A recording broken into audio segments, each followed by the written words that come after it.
S Kitkom v svet pravljic.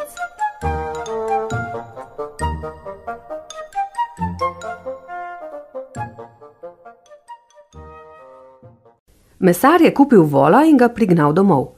Šel je v hišo po nož, da bi ga zaklal, vola pa je pustil zunaj neprivezanega. Preden se je vrnil, pa je vol že ušel in se napotil po svetu. Dolgo je že hodil, potem pa je srečal psa, ki ga je vprašal, kam je namenjen. Vol mu je odgovoril, da gre po svetu srečo iskat.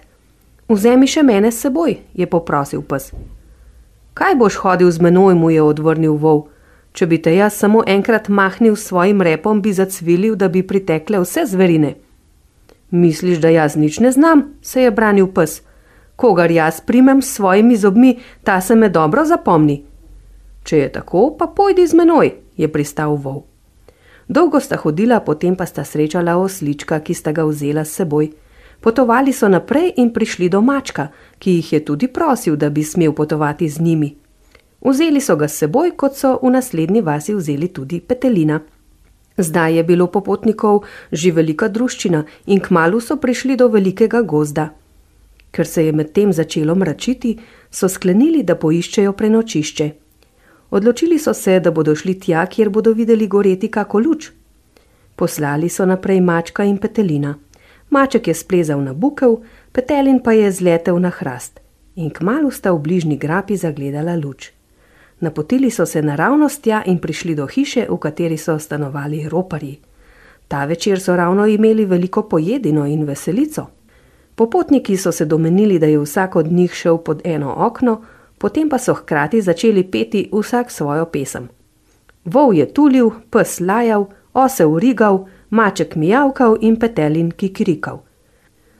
Nastal je tak direndaj, da celo roparji niso še nikoli slišali podobnega. Tako so se prestrašili, da so jim grižljaji, ki so jih že imeli v ustih, padli na tla in razbežali so se na vse strani. Kakor hitro so jo odkurili, se je popotna druščina odpravila v hišo na pojedino. Posedli so okrog mize, pili in jedli, da jih je bilo veselje gledati. Ko so se najedli, so se začeli dogovarjati, kaj jim je storiti in kam naj bi šli spat. Ker jih je vol vso pot vodil, je tudi zdaj imel prvo besedo. Vsakemu je določil svoje mesto. Jaz grem v hlev, je rekel. Pes na dvorišče, osel v hlev za vrata, mucek na peč, Petelin pa na kljuko hišnih vrat. Ker so bili s takim redom vsi zadovoljni, so se odpravili spat. Medtem pa so se bili bežeči roparji že ustavili. Prisluškovali so v temo, če jim kdo sledi, in ker ni bilo nikogar, so določili najbolj zvitega, naj gre pogledat, kaj se dogaja v hiši. Noč je bila temna kakor v rogu in ropar se je tipaje priplazil na dvorišče. Nevede se je dotaknil psa, ta pa ga je nekajkrat popadel za nogo in ropar se je komaj rešil v vežo. Ko je bil v veži, je videl, da je v peči še žerjavica. Hotel si je napraviti ogenj, da bi se bolje razgledal, in pomolil je roko v peč.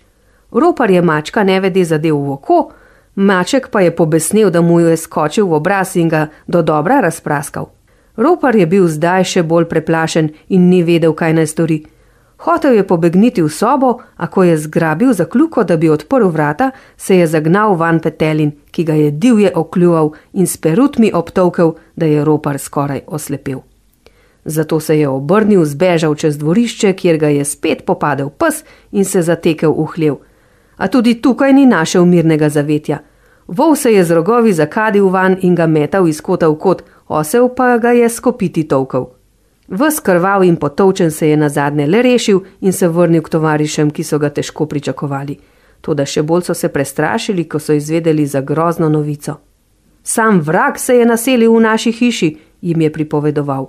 Komaj sem prišel na dvorišče, že me je nekaj zgrabilo za nogo in mi jo skoraj odgriznilo. Samo naglica me je rešila, da nisem ostal brez stopala. Umaknil sem se v vežo in hotel napraviti luč, ko je iz peči ogenj planil vame in me tako ožgal, da bi skoraj oslepel. Zgrabil sem za kljuko, da bi zbežal v sobo, a so se zagnali vame železni kavli, ki bi me bili skoraj sesekali. Skočil sem v hlev, tam pa me je vrag nasadil na gnojne vile, me metal iz kota v kot, vmes pa s kovaškimi kladivi nabijal. Sam ne vem, kako sem se rešil. Če hočete biti zdravi in celi, ne hodite nazaj. Pa tudi, če vi greste, mene ne spravite več tja drugače kakor mrtvega. Prestrašili smo dosti ljudi in jih pregnali, z vragom pa se še nismo kosali. Ko so roparji to slišali, so začeli še bolj divje bežati in še danes bežijo po hosti, če se le niso kje ustavili. Vol, pes, osliček, mačka in petelin pa so še dolgo živeli v tistem kraju in se gostili z vsem, kar so jim roparji zapustili.